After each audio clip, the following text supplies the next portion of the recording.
The following is a presentation of KSL Sports. First and 12. A total roundup of BYU and Utah football and the expanded Big 12 Conference. Subscribe to the First and 12 podcast. Your hosts are Mitch Harper and Alex Kirry on KSL News Radio.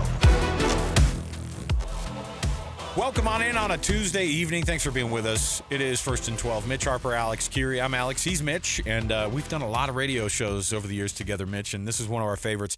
Be able to get together and get you kind of up to speed, not just on the local teams here in the Big 12, but the Big 12 overall as a conference. Getting you ready for what is in the week to come, what we saw in the first official week of everybody getting some plays in. And, of course, we had actual highlights to watch. We have actual numbers to break down. That has changed our life, man. Yes. I'm telling you, like the desert that we end up going through, we convince ourselves this is okay. We're talking about college football. This is okay. This is okay. When the actual games hit, then I go, oh, my goodness, thank heavens. We have so much to break down and so much to get to still. Our signature sound roundup every week as we bring you some of the best sound from across the Big 12 Conference. Let's jump in right here. Big 12 Sound Roundup. Check 1, 2. The best bites, cheap shots, and excuses from Saturday's post-game news conferences. So much to dive into in the Big 12 Sound Roundup, and we've been enjoying this new spot on Tuesday nights because we get so much more sound to give to you here on the Sound Roundup, including Utah head coach Kyle Whittingham, fresh off that win over UCLA, 43-10 in the Rose Bowl.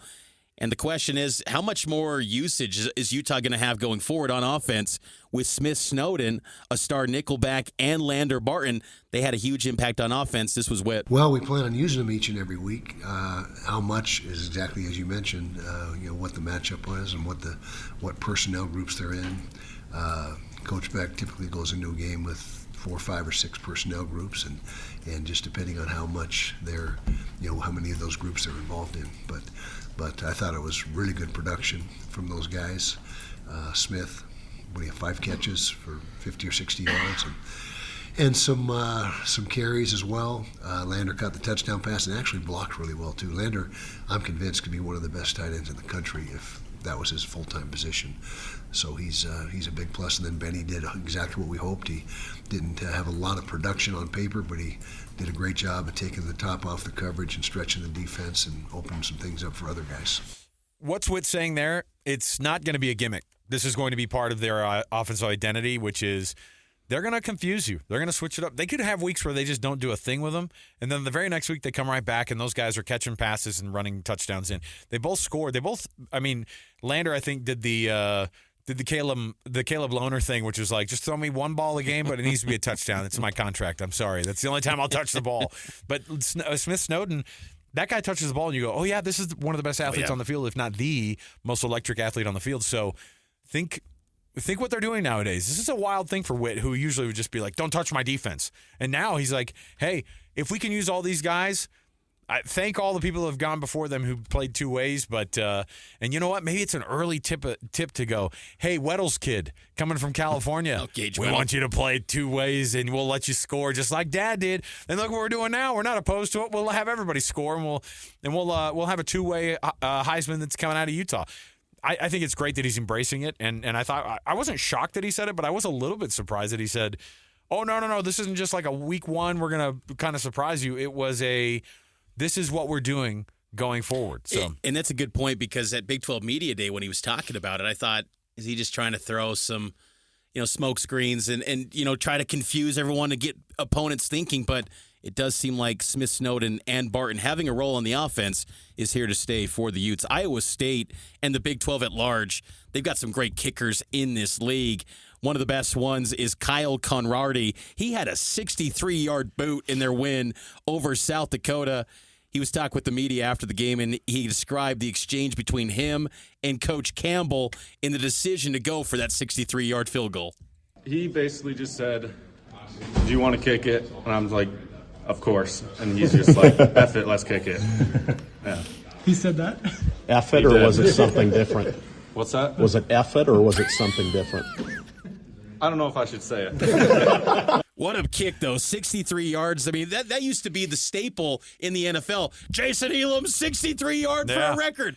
Like that was just kind of a casual boo. You got Will Ferrin at BYU kicking 56 yards. Great kickers in this league. Way too many press conferences featuring kickers for my liking. But you know what that means? Those guys are making kicks. I mean, if you think Will Ferrin's not going to hit a 60-yarder this year, you're nuts. That 56-yarder cleared those goalposts by 7-8 yards. Yeah. So I mean, this is what these guys work on now. The standard in the NFL is you can't miss, and now the standard is you can't miss from like between 50 and 55 now. Like that's not a thing. You can't do that. It used to be like over 50 was like, yeah, that's probably about a 50% clip. If you're not 3/4 of the time making those 50 pluses, or maybe even more, you're not going to be in the league. These guys want to get to the league, so it's pretty amazing to see how good these kickers are doing. And yes, we are talking about kickers. I guess this is way more than I want to, but here we are. Next up on the Sound Roundup, Kalani Sitake talking about the biggest takeaway for them, taking on Portland State, and obviously it was cool for them to be in that spot because they absolutely blew up this stadium. Most people in the stadium since 2009 when TCU came into town. Here's what he said. Biggest highlight for me as a head coach and for our program was the fans. We keep talking about it. I keep hearing the players talk about it in the locker room after the game, and even today you can hear the buzz going around about how amazing our fans were. So, I mean, school's not even in session yet, and the Rock was amazing, and so seeing the student section and all the fans and everybody supported, and they were loud too. So that was really impressive, man, to have that type of atmosphere. And since 2009, I was told. So that's super special. So just want to let the fans know how much we love and appreciate them. And man, they have been big time since I remember being part of the fan base when I was a little boy. So it's nice to see them out doing their things and making noise for us. The rock glaze is real for Kalani, but it is noteworthy, the crowd element, because in the Big 12 with revenue and everything, like you're trying to find ways to generate revenue streams, and the Big 12 prides itself on its capacity crowds, and BYU, having the biggest stadium in the league, had a big turnout for an FCS team. Curious to see what those crowds look like going forward. For Colorado, they always have a rockin' atmosphere since Coach Prime got there. He described how he felt after his first game that lost to Georgia Tech, after an offseason where he survived bladder cancer.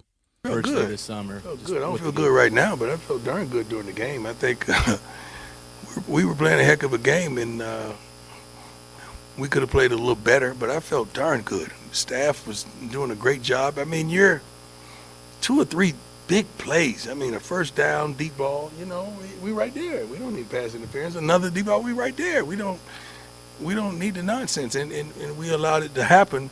And those are huge plays. Like, those plays come back to haunt you. But we're going to get that corrected, and we're going to fix it. I hope they do. I thought that Georgia Tech game, they came out with a lot of energy on defense, which is something we hadn't seen in Colorado. And they were physical, which is, again, something that they weren't really known for. But Georgia Tech coming out, I think Georgia Tech's a really good team, too. I think they cracked the top 25 today as well. So I think that there are a lot of teams that you're looking at and you go, okay, there's some things they need to fix. I don't think they're going to have the fall off like maybe I had said. Anyway, the bottom line is I think they're going to be just fine. Yeah. We'll see how it turns out there. But how about Joey McGuire, Texas Tech's head coach, talking a little bit about the Baron Morton situation. He's got some muscle soreness, and hopefully that can get right. That can get right because he's one of the best quarterbacks in the league. If y'all saw it and rewatched it, it was ugly. I think the thing that was the saving grace was his ankle turned, and so that kept all the pressure from totally going, from leg to all the way up his knee.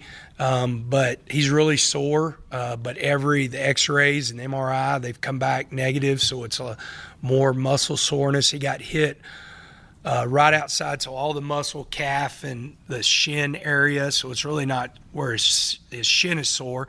It's just all the muscles around it. We'll play it day by day from the standpoint of, we'll get him going tomorrow. He's already been in multiple times today. He's been in the pool running. We'll see what he looks like tomorrow. Probably gear him back a little bit if he doesn't feel 100%, maybe get some 7-on-7 and stuff like that, and then just play it day by day of what we're going to do with him on Saturday. if he feels great and is ready to go, then we plan on playing him. Because the one thing I don't want to do, I think we all saw, one, we've got a good quarterback room, but two, he's really on point right now. He and Mac are as aligned as a quarterback and a coordinator can be, and so we don't want to disrupt that because we're going to play Saturday and the next Saturday, and we saw Utah as a really good football team against UCLA. We want to make sure our quarterback's in rhythm. We want to make sure he's healthy, but we also want to make sure he's in rhythm. Interesting that Joey McGuire kind of indirectly admits they're looking ahead a couple weeks because this non-conference is light for Tech. Yeah. They got to have Barron Morton healthy. Well, and this is the benefit of playing teams that are a little bit lighter is everybody looking at this and going, okay, how is this going to shape up? Look, everybody at Texas Tech. Kent State this week, by the way. Yeah, they're going to roll. Is that Maction? Is that considered Maction? Yeah. All right. So, yeah, they'll go light, and the reality is you do need to get right because that Texas Tech-Utah battle that's going to happen at Rice Eccles Stadium, that could be a preview of what we could see in Arlington. Very well see that. Yes. And if Utah's smelling blood in the water with Barron Morton struggling a little bit, this is going to be an environment that Texas Tech, they'll think that they're used to. Like, we played at Texas, we played at Oklahoma. Rice Eccles is different at night, man. I'm telling you. And so it'll be a shock to them because it's just a place they're not familiar with, and Kyle Whittingham will have his guys dialed up, on the flip side. Let's get to a break. On the other side, we'll get to our 1st and 12 games of the week here in the Big 12 Conference. Mitch Harper, Alex Kirry with you, 1st and 12 on KSL News Radio.